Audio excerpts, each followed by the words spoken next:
Well, it is a new year, and a lot of people try to do some healthy habits. Well, we've got some options for you, maybe to stave off Alzheimer's. Joining us today to tell us more about it, she is a program manager with the Alzheimer's Association of West Central Ohio, Marybeth Torsell. And thanks for coming today. Thank you for having me. You know, we think about exercise, eating right. I mean, that kind of all plays into it. And there's some other tips that you have that can maybe help us get our brain healthy and keep it healthy, right? Yeah. So we focus on 10 things, and they're the 10 things right now, you know. Next year at this time, there might be some new ones thrown in there based on what they're finding out. But right now, it's not rocket science. It's things that everybody pretty much knows already. But it's nice to know that these things are going to actually help reduce your risk of Alzheimer's and dementia. And eating right and diet and exercise are definitely two main ones. Are they really? Yep. Okay. So is there like how much exercise, or just move a little bit at least? Or? Yeah, so, you know, with exercise, they recommend about 150 minutes of exercise per week. Okay. If it's vigorous exercise, then it's 75 per week. But really, just move. You know, just get up and move around. Now, if you're not used to exercise, don't go out and train for a marathon. Yeah, exactly. But you know, definitely talk to the doctor and get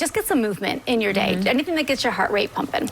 So, eating-wise, I mean, is it the typical things that we always hear, more veggies and fruits, or what is it that, you know, you found about brain health? Yeah, so the recommended diet is the Mediterranean diet or the DASH diet, which is really focusing on lean meat, less processed, you know, minimal processed, healthy fats, those kind of things. You know, lots of fruits and vegetables, whole grains, you know, stuff that's good. Not as good as the processed stuff, but maybe you just throw it in every once in a while. In moderation. Yeah, exactly. Yes. Okay, so those are two habits that kind of like seems like everybody thinks about for the new year and stuff. But there's some other things, right? I mean, we got to challenge ourselves in different ways. Keep your brain active. You know, everyone, you know, do crossword puzzles. Now, if you're already currently doing a crossword puzzle every morning or doing the Wordle, which, gosh, if people can solve that, that's amazing. But if you're already doing those, add in something new. Okay. You know, keep your brain constantly learning something new, because, you know, it's proven that it helps, you know, create neural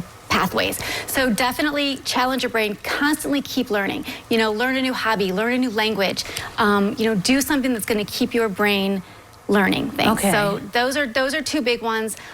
Controlling your blood pressure is a big one too. Okay. There's a strong correlation between the health of your heart and the health of your brain. So keep your heart healthy. Keep your blood pressure, the top number, under 130. Okay. All right. Very good. Well, that also then reminds me, I mean, you know, with your blood pressure and your heart health, don't smoke. Yes. So that's another thing. If you quit this year, if you are doing it. Yep. If you currently smoke, make this the year you quit. Because it's definitely there's an increased risk with smoking. Yep. All right.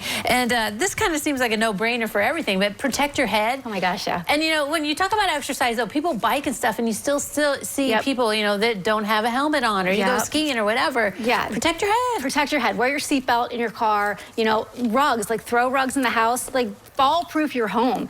You know, animals. My dog almost killed me the other day. I swear he's out to kill me. Like, you know, be careful that you don't fall and hit your head, because, you know, you want to protect it. Right, yeah, and of course we found out like percussions and things like that, so I'm sure with Alzheimer's that just does not help at all either. Correct. And then sleep, you know, that is like... Gosh, that's the hardest one, I think. It definitely is, and it's, you know, we think, oh, it's okay, I got 5 hours of sleep, but I mean, more and more studies are showing you really have to sleep. Sleep is so important. I mean, and you know, I think honestly, out of all of these, I think that's the hardest one. You know, getting good sleep, and it's quality sleep too. If you're in bed for 10 hours, it doesn't mean you slept for 10 hours. That's true. Especially, you know, if you're getting up throughout the night to go to the bathroom or to let your dogs out or whatever, you know, getting up. If interrupted sleep can be pretty, I mean, think about it. When you get less sleep or interrupted sleep, the next day you're cranky, tired, and hungry. That was great. Bad combo. All right, so this is just the tip of the iceberg, and you have something coming up at Bradfield that will really address it more, and it's a lunch, so tell us about the Lunch and Learn. Yeah, so we are doing a lunch at the Bradfield Center. Springview Manor is going to provide lunch. And we're going to go into more detail about these 10 healthy habits, like, you know, more detail, more information, and actual suggestions for things that you can do. Okay, all right. So it's free, right? Just need to sign up ahead of time? Completely free. Yep. Just call the Bradfield. Let them know that you're interested in attending, and I think their deadline to register is February 3rd. Okay. We just want to make sure we have enough food. Right, exactly. All right, so trying to get our brain healthy and keep these healthy habits going through the new year. Marybeth, thanks for coming today. Thank you. All right, don't go away. Noon Edition continues in a moment.